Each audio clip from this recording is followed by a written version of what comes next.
We're near Nye Avenue, right on the western border of Newark, New Jersey. It was here on August 31st, 2016, that Wheeler Weaver met Robin West.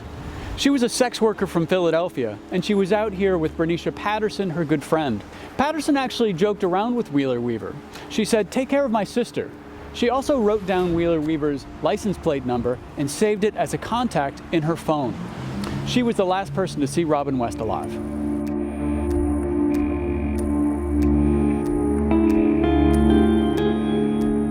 The 13th, I believe it was, 2016.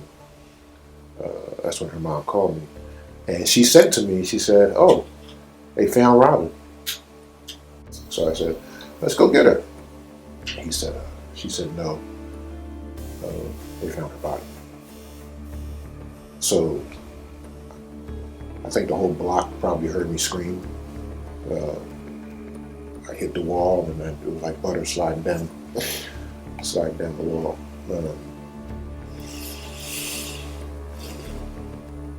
So from that point, it just got worse. In the early morning hours of September 1st, there was a house fire in the city of Orange, not too far from here. Robin West's body was found inside that house. She was the first victim in Wheeler Weaver's crime spree. The fire was strongest on Robin West, and that doesn't just happen, ladies and gentlemen. In your own common sense, that doesn't happen. The human body's just not that flammable. That doesn't make sense. All this unburned wood and flooring in the attic on the other side, away from her body, again attesting to the focus of the fire being Miss West's remains.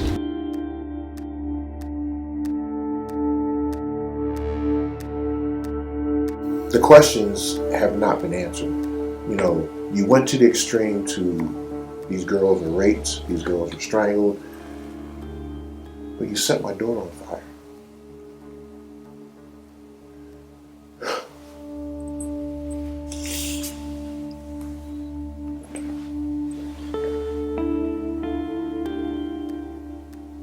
I just don't get it. I need to know, and I may never know why.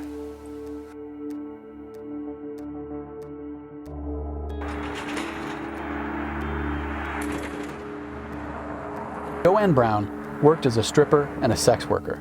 She was 33, walking the street near a Popeyes restaurant on the south side of Newark when Khalil Wheeler Weaver picked her up.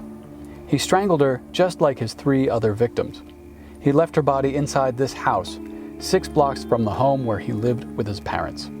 She's buried nearby in an unmarked grave.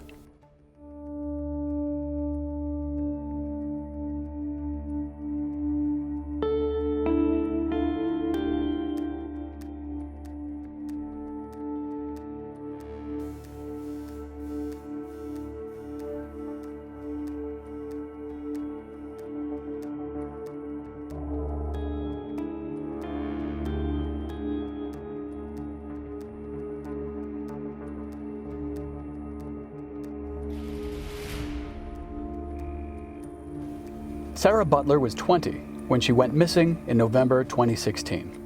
Police found her body lying in weeds by a parking lot in Eagle Rock Reservation, a county park in West Orange, New Jersey. Butler, a sophomore at New Jersey City University, was home for Thanksgiving break.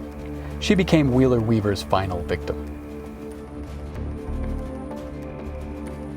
Sarah Butler drove to this 7-Eleven on November 22, 2016. Khalil Wheeler Weaver was in the passenger seat. When he got out of the minivan, the security cameras both inside and outside the store saw what he was wearing. He was wearing black head to toe, and he kept his very tight black gloves on the entire time. He went inside, he bought some iced tea and 3 condoms, came back outside, and they drove away. From the 7-Eleven, his cell phone tracked them to Eagle Rock Reservation. Her glasses, her wig, her coat, her boots, all left Eagle Rock in the van. She died there that night.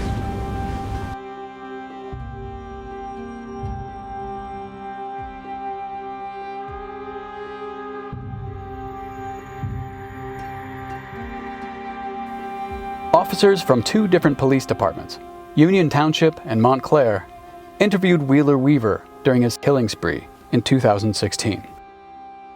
But he wasn't caught until the sister and friends of his final victim got involved.